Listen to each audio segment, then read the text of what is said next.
Welcome,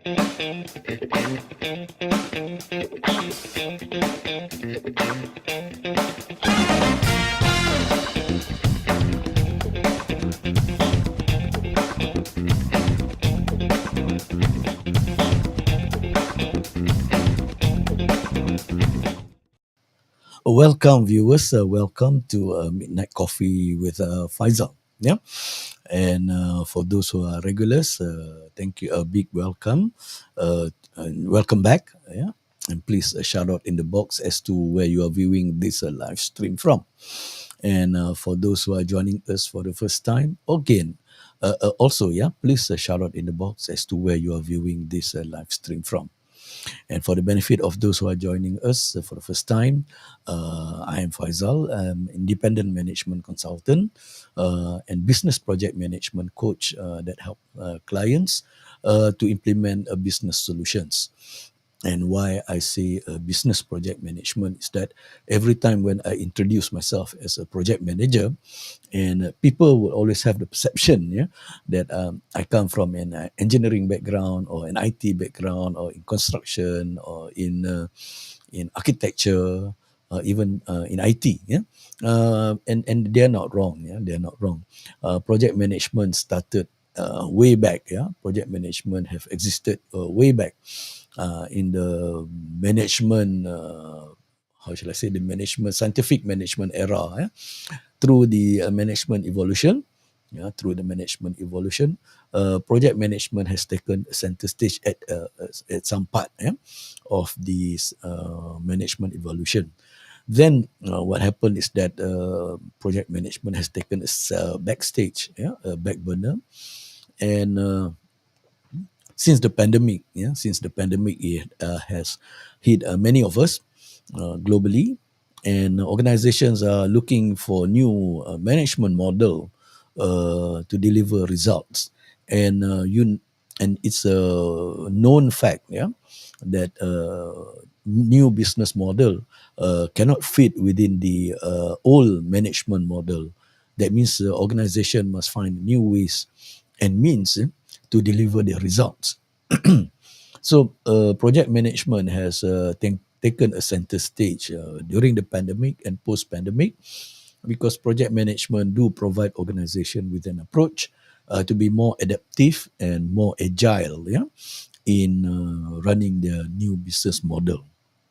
Okay, so we're going to run a masterclass series, and I have to say that don't have any guest for this week because I was under the weather, and I'm not sure whether I am fit or I'm well enough to run the session tonight. But thank God, um, I am able to continue with midnight coffee for this week.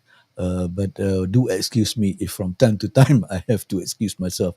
To I still have a slight throat irritation that I need to cough out. Yeah, but nevertheless, basically tonight we're going to have a masterclass, and in the masterclass. We will talk about what are the things, yeah, a project manager will face, or project leader or project sponsor. But before we continue, please, by all means, subscribe to my channel. Please like and subscribe to my channel. You can follow me on Spotify under the Project Talk. Uh, I'm on YouTube under Doc Faisal. Please like and subscribe, and you can also follow me on Facebook. Yeah, under Doc Faisal too. Yeah, so basically what we're going to talk about tonight is a decision making part 2, where we talk about sustainable decision making. So when you talk about sustainable decision making, yeah, we're going to talk about many things about sustainability and all those things. But before we proceed, I would like to congratulate Corelay. Yeah? Corelay. She has appeared two times. Yeah, she has appeared twice on my midnight coffee. First in March 5th, yeah, 2002 recently, and she came on board again on the 26th March on the of this year. And what I'm saying here is that congratulations on your new baby girl.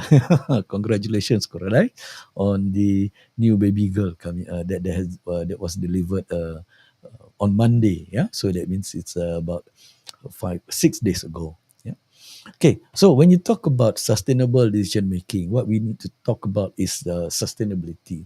So, what is sustainability in the first place? So, sustainability, and there is no clear definition as to what sustainability is, but generally, the accepted definition is that it is a sustainable development, meets the needs of the present without compromising the ability of future generation to meet their own needs. So it's talking about how we preserve the current development. When we talk about development, how do we preserve the planet or the environment that we are in, so that the future generations can also enjoy what we are enjoying today. And this is something that comes out from a Brundtland report, yeah, that was presented in 1987. Yeah, so you're talking about 1987, and now we are in 2022. Yeah, let's see whether how much have we progressed so far. So people were saying that when you talk about sustainable needs, yeah, to some needs are real, especially the development needs for the developing countries or emerging economies. They want to develop, excuse me,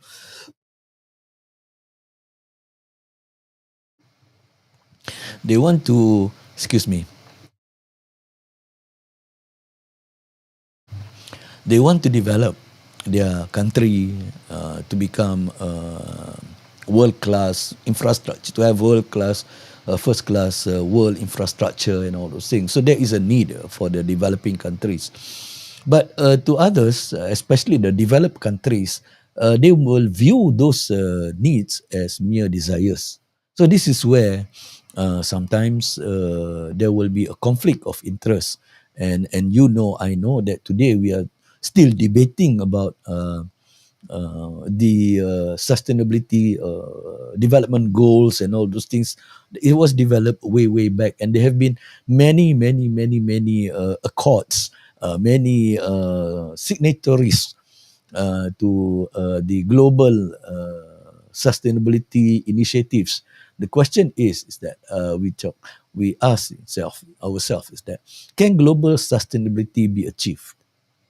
I'm throwing this question to you, viewers, and please comment, shout out in the box as to what your opinions are, so that we are able to take it further. Yeah, because I've asked this question many times. Every time when I attended a conference that talk about green, that talk about sustainability, zero net carbon base, and all those things, all the presentation, I always ask this question: can global sustainability be achieved? Or yeah, we do hope, yeah, that it is achievable, because on one end you would notice that in some parts of the country, they are pursuing for the zero carbon, net zero carbon, and all those things. And on one end of the spectrum, there are a lot of conflict that is occurring. You would see that a lot of conflicts is occurring at a global stage, and it's affecting the well-being of the planet and the well-being of the people that is living on the planet. So I always ask, my question is that, can global sustainability be achieved? Because a lot of world leaders are talking about sustainability, but not many not many really putting a lot of effort in doing so. Of course, we talk about the sustainability 2030, which is, you're talking about 8 years from now and all those things. But the question that we need to ask ourselves is that, can global sustainability be achieved? So please shout out in the box, or you can comment in the comment below, so that we can have this discussion. We can take this discussion further. Yeah. So when you talk about making decision or making sustainable decision, this is something that many of us have been introduced to rational decision making and all those things. So we have developed a case. Yeah, me and my team, we have developed a case tool. We call it case, means concern, analyze, solution, and execute. So when you want to talk about decision making, we have covered the concern and analysis, concern and analyze in part one. So in this part two, we want to touch a bit about the sustainability and bounded rationality. Always remember that whatever the whatever the situation that we are in, we do a situational analysis, and whatever rational decision making that we are trying to introduce into the decision making, there is this thing called bounded rationality. Bounded rationality are the limits, yeah, the limits of rationality in the decision make, the person or the individual or the organization or the group that is making decisions. So that is what we call bounded rationality. These are something that we have to be aware of. And then there is also another item that we need to consider is the sustainability issue. Whether whatever decision that we are making, yeah, whatever decision that we are making, will it affect the sustainability of the organization, the sustainability of the people within the organization? Does it affect the sustainability of the profit of the organization? Yeah. So we talk about the three P's of sustainability, which is the people, planet, and profit. Now, I know that in a capitalist driven decision making, profit is the one that we targeted for. Of course, organization do wants to make profit, but at what cost does the profit that we want to achieve? So when you talk about profitability, at what cost? Yeah. So this is where, for those who for those who are engaging me on a one-to-one or as a group, an organization, and all those things. So when we talk about sustainable decision making, yeah, sustainable decision making, we have talked about the concern and analyze. So we talk about solution. So when you talk about solution, yeah, it's not to find the uh, ideal solution, but we are trying to choose the best options. That means when we talk about the best options, is that how does the decision affect our profit of the organization? Yeah, how does it affect the profitability of the organization? How does it affect the people and the community that we are operating in? Because organization doesn't operate in a vacuum; it operates in an environment, and you exist within an environment. Although a lot of people saying that now online businesses don't have actually you don't have a community, but that's where I like to caution individuals who have that sort of mindset, because on the net you have another group of people, we call it the fifth state, yeah, which is the netizen. So they are also affected how you want to run your business and all those things. Although you are operating on the metaverse or on the virtual platform, but you have these users who represents the community within the web, yeah, that you must also consider. And then the planet, yeah, the planet where we talk about our environment, the green and all those things, to make sure that our development is sustainable. So when you talk about making a solution, it's a systematic process for selecting and implementing the option. So what is the best option? Of course, if you attend a coaching session with me, or you attend my training, we will have this template that I'm just showing you. about how we want to do the how we go about doing the sustainable decision making. Yeah, and then you talk about executing the plan. So a lot of decision making talk about analyzing the concern. I mean, looking at the concern, analyze the situation, what is as what not, what is the true cause of the problem or the concern, and all those things, and then you look for best option solution. The next part that is missing in many decision making tools is that the execution part. And this is where, when you want to execute, there are few things that you must consider. You have to plan the involvement. You have to look at the various stakeholders. So when you talk about various stakeholders, yeah, the relevant stakeholders and the various stakeholders, you have to not only look from the company standpoint, which is the profitability, the stakeholder wants a profit, but you must also look at the staff, the employees, yeah. You must also look at the community, the people that is surrounding uh, the businesses that you are in. And again, it depends on the business that you are in.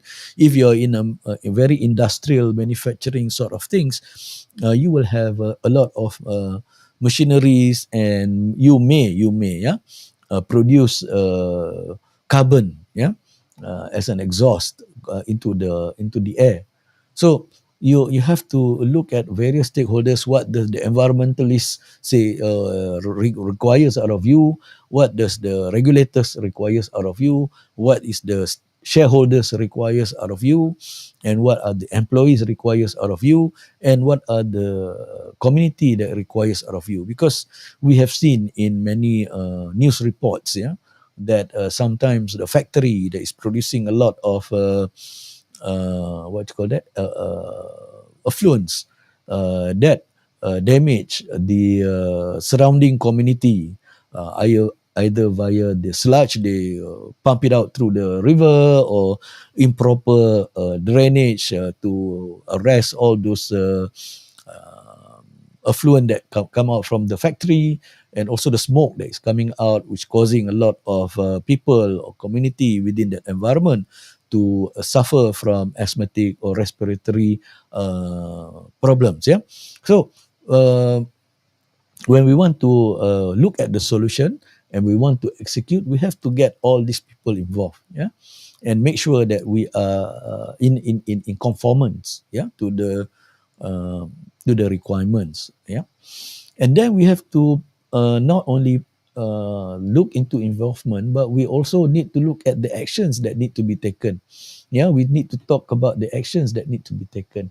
And this is where sometimes in many project managers, you are familiar with this. You are familiar with DRASI or RASI, or any other terms that is being used.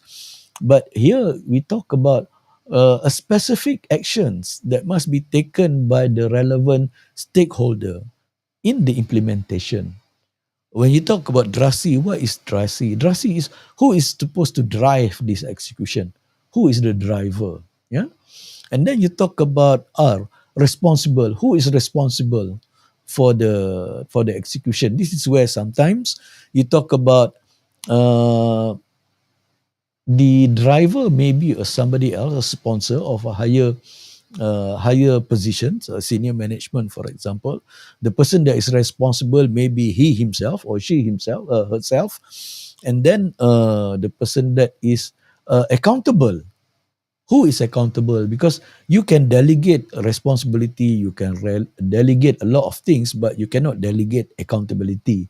So accountability is something that is very important, that the person must uphold it. And finally is that who do you need to consult? And this is where sometimes some of the templates that is lying around, over the floating around in the internet, they fail to put an emphasis on C, which is the person that you need to consult. And then the other one is I. I is what we call the influencer. And you need to know that sometimes, yeah, sometimes you will face a lot of obstacles in getting through certain individuals or certain group So you must find who are the influencer that is influencing them. So you need to use influencer to work out the actions so that the actions can be implemented. Yeah, it can be executed. And this is where you need to really plot out as to how those actions, how those actions affected by our action item, and how does it impact the profitability of the organization, the people within the organization, within the community, and also the planet. And then you have to come up with a communication plan. So coming up with a solution alone and not communicating the solution and trying to impose a solution and without communicating to the various stakeholders is something that should not be taken lightly. Excuse me. So I cannot overemphasize this because communication, I've covered communication in season 1 many times. I've also talked about communication in season 2. You can always go back to my previous sessions and you will see that communication always surface many times in my conversations, my conversations and also in my masterclass. When you talk about communication, of course, you have to identify what is the best channel that you want to use, and then you have to launch your solution and do a kickoff, to make sure that everybody is aware of what is happening. And finally, you have to lead the execution. You have to lead the execution and establish a deadline, because that's why it is spelled as deadline. So if you don't meet that deadline, you are dead. And many business organization, I see that they are they will abide by the deadline, especially the non-negotiable deadline. But for the rest of the projects, is that since it is not mission critical, sometimes the deadline can go astray and it becomes a moving goalpost. And what I'm trying to get at is that viewers, is that try not to have a moving goalpost on your deadline and try to commit and meet the deadline as much as possible. Yeah. Okay, so that's the part where we talk about making sustainable decision. All right, before we knock off, that's all that we have for tonight. I know it's a very short 20 minutes. As I say, it's just a masterclass. Um, and I'm glad that I my throat is still working right now. And before I end the session, I would like to wish to all fathers out there happy Father's Day to all the fathers out there, and God bless every one of you for being for being an excellent father to many of your children. Yeah, to many of your children. Okay, so basically that's about it. And please, by all means, please follow me on the various platform, and do subscribe to my channel. You can connect with me on various platform, and we can take it up based on the questions that was mooted earlier. The question is, can global can global sustainability be achieved? So on that note, I bid you farewell. Thank you very much for viewing, and I'll see you next week, same time. Yeah. Until then, please stay safe and take care.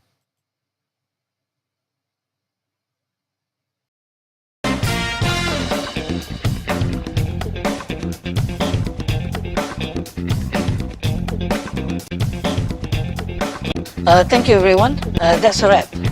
That's a wrap.